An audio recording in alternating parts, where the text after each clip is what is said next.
Good evening, afternoon or morning, Movie Cat is at the microphone and today I will tell you the story of how two men are forced to get married because of a flawed state pension system. For your attention, a comedy from 2006. I now pronounce you Chuck and Larry. Gay? Yeah, we're marrying each other. Gay. And in order not to lose this channel, I recommend you to subscribe.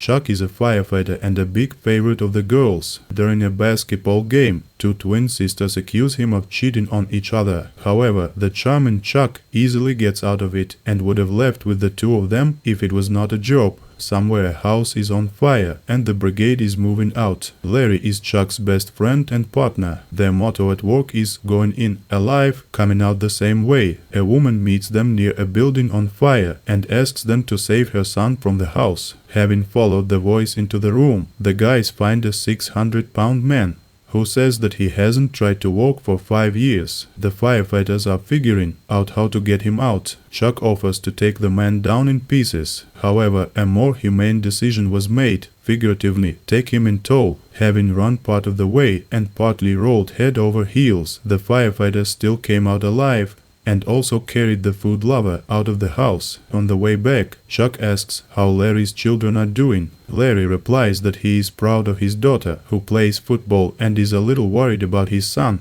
who is interested in acting in school musicals. Due to his dangerous job, Larry, who could die any day, wants to name his children as recipients of his pension in the event of his death. However, the bureaucratic mechanism is designed in such a way that a change of recipient is possible only in the event of birth, death or marriage. His wife died 3 years ago, but Larry has been mourning her all this time, and now the filing deadline has passed. The pension office clerk offers the easiest solution to the problem, a sham marriage. She hints at herself as a partner, but Larry still loves his wife and is not ready to get close to other women.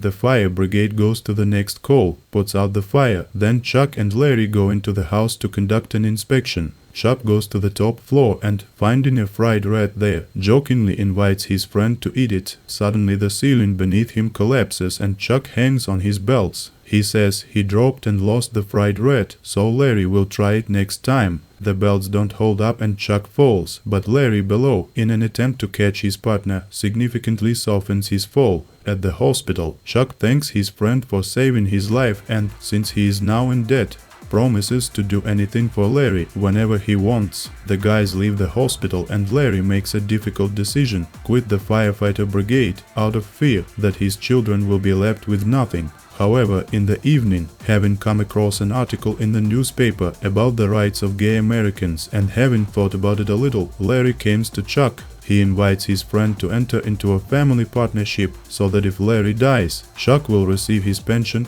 and can help Larry's children. Chuck, of course, is not enthusiastic about the idea of marriage between men, even just on paper, but his best friend saved his life. And Chuck is not indifferent to the future of Larry's children, so he agrees. Thoroughly disguised, the guys go to conclude a family partnership agreement. Later, a representative from the pension authority comes to see Larry. He is here for the initial verification of the authenticity of the concluded family partnership. He says that people often use homosexuality as a cover for receiving illegal benefits, and there is criminal liability for this. Wary, the partners go to consult a lawyer. They are met at the office by a lawyer named Alex. She is so beautiful that even such a ladies' man like Chuck loses all self-control when he sees her. Regarding the problem, Alex has disappointing news. Last year, the guys, who pretended to be a gay partnership in order to deceive the tax authorities, were given 5 years in prison for one and 3 for the other. Another 1.5 years was received by their colleague, who was aware of the scam, but hid it from the authorities. Alex warns the real harbinger of problems will be the arrival of a meticulous inspector named Clint Fitzer. However, Alex advises the guys not to worry because she thinks they are a real gay couple, and in order to be completely on the safe side, the lawyer recommends that partners legalize their relationship, in other words, get married officially. To do this, Chuck and Larry go to Canada, where such marriage is legal. Upon returning, Chuck moves into Larry's home. Instead of the real reason for the move, both children are told that Chuck's house is undergoing renovations due to parasites. Chuck says the cockroaches are so big there, so they ate his dog.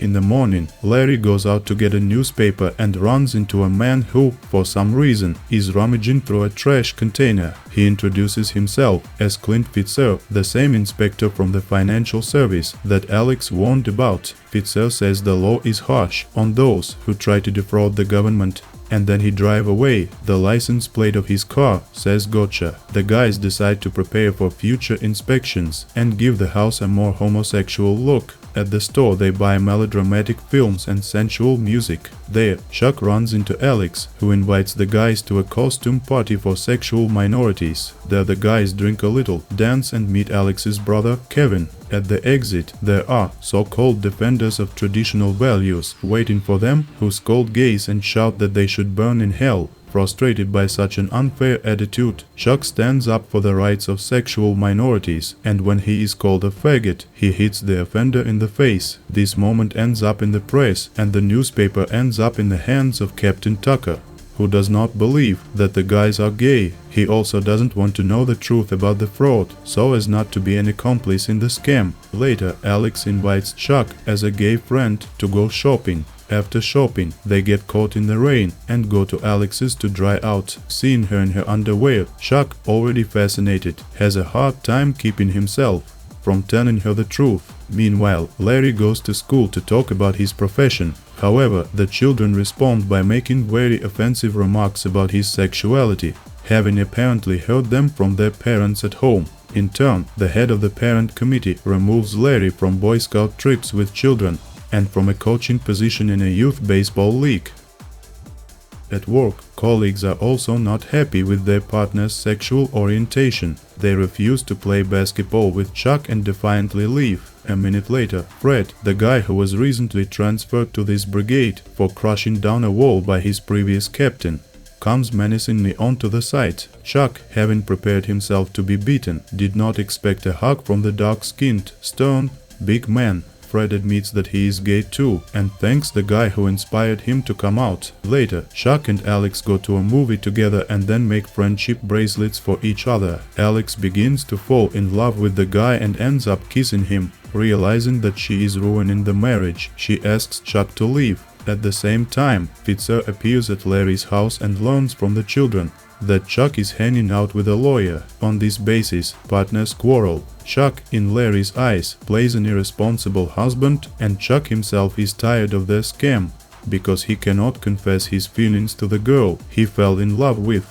Chuck angrily says that when he laughed at Larry's jokes, he was pretending. On the way to the firehouse, the guys make up, but at work an unpleasant surprise awaits them. Their colleagues support a petition for their transfer somewhere. Captain Tucker ignored it, but he put them both to work on different shifts. Larry condemns the co-workers who signed the petition, whom Chuck pulled out of the fire, covered for, and even lent money for the mortgage. The next day, Alex comes across a newspaper article where 16 women estimate that they have slept with Chuck over the past year and a half. This is the reason for the hearing, initiated by Fitzer. At Chuck and Larry's court hearing, the entire fire brigade meets, arrive to apologize for their behavior and to support their partners. As a result, Chuck and Larry are cross-questioned about their life together, and when the chairman has almost rendered a verdict in their favor, Fitzer invites the partners to support Theo's sincerity, making a public kiss. The guys are too far gone to retreat, but at the last moment they are stopped by Captain Tucker. The boss is so unable to watch this that he reveals the whole scam. On the other hand, he stands up for his guys, saying, no matter who the object of love is, be it heterosexual, homosexual, bisexual, trisexual, pansexual, transsexual, or the kind where a chick tightens the belt around your neck and pees at the same time, none of this has anything to do with who we are as people. Strong speech does not save them from the jail. However, the community for the rights of sexual minorities holds a rally in their support, and the city pardons the firefighters.